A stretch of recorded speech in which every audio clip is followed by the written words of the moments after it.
हरि ओम। श्री गणेशाय नमः। विघ्न हरण मंगल करण श्री गणपति जी महाराज, हम सब आए शरण तिहारी, प्रभु पूर्ण की जो काज। आप सभी को फाल्गुन कृष्ण पक्ष विजया एकादशी की हार्दिक शुभकामनाएं। धर्मराज युधिष्ठिर बोले कि हे जनार्दन, फाल्गुन माह के कृष्ण पक्ष की एकादशी का नाम क्या है, इसकी विधि क्या है, ये सब बताइए। श्री हरि ने कहा कि हे राजराजेश्वर, फाल्गुन माह के कृष्ण पक्ष की एकादशी का नाम विजया है। उसके व्रत के प्रभाव से मनुष्य की विजय होती है। इस विजया एकादशी के महात्म के सुनने और पाठ करने से समस्त पाप नष्ट हो जाते हैं।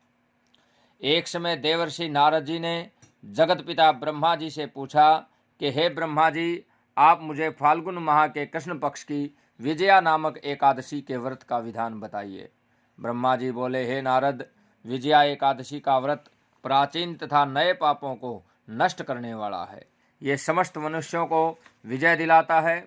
इससे संबंधित कथा कि एक बार त्रेता युग में श्री रामचंद्र जी को जब 14 वर्ष का वनवास हुआ था, तो वह श्री लक्ष्मण जी और जानकी जी सहित पंचवटी में निवास करने लगे। इस जगह पर रावण ने श्री सीता जी का हरण किया। इस दुखद समाचार से श्री राम जी अत्यंत व्याकुल हुए और श्री सीता जी की खोज में चल दिए। घूमते घूमते मरणासन जटायु के पास पहुँचे। कुछ आगे चलकर इन्होंने सुग्रीव के साथ मित्रता की और बाली का वध किया।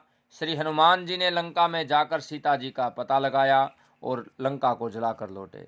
वहाँ से लौट करके हनुमान जी श्री रामचंद्र जी के पास आए और सब समाचार कहे।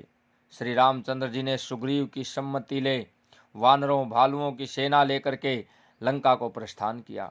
जब श्री रामचंद्र जी समुद्र के किनारे पहुँचे, तब उन्होंने महान अगाध मगरमच्छ से युक्त समुद्र को देख करके श्री लक्ष्मण जी से कहा कि हे लक्ष्मण, समुद्र को हम किस प्रकार पार कर सकेंगे।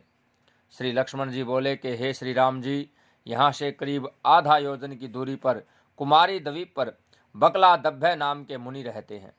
आप उनके पास जाकर के इसका उपाय पूछिए। लक्ष्मण जी के वचनों को सुनकर के श्री रामचंद्र जी बकला दभ्य ऋषि के पास गए और उनको प्रणाम करके बैठ गए। मुनि ने उनसे पूछा कि हे श्री राम जी, आप कहाँ से पधार रहे हैं। श्री राम जी बोले, हे महर्षि, मैं अपनी सेना सहित यहाँ आया हूँ और राक्षसों को जीतने के लिए लंका जा रहा हूँ। आप कृपा करके समुद्र पार करने का कोई उपाय बताइए। बकला दभ्य ऋषि ने कहा, हे श्री राम जी, मैं आपको एक उत्तम व्रत बतलाता हूँ। फाल्गुन माह के कृष्ण पक्ष की विजया एकादशी का व्रत करने से तुम समुद्र से अवश्य ही पार पाओगे और तुम्हारी विजय होगी। हे श्री राम जी, इस व्रत की विधि ये है। दशमी के दिन स्वर्ण, चांदी, तांबा या मिट्टी किसी भी चीज का एक घड़ा लेवें।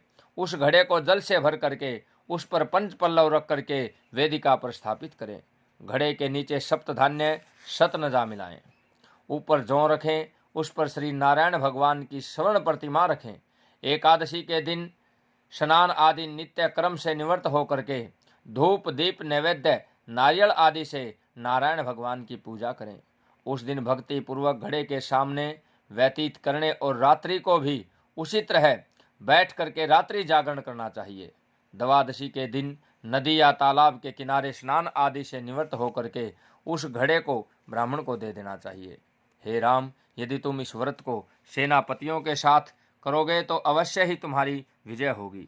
श्री रामचंद्र जी ने विधि पूर्वक विजया एकादशी का व्रत किया और इसके प्रभाव से दैत्यों के ऊपर विजय पाई। अतः हे राजन, जो मनुष्य इस व्रत को विधि पूर्वक करेगा उसकी दोनों लोकों में विजय होगी।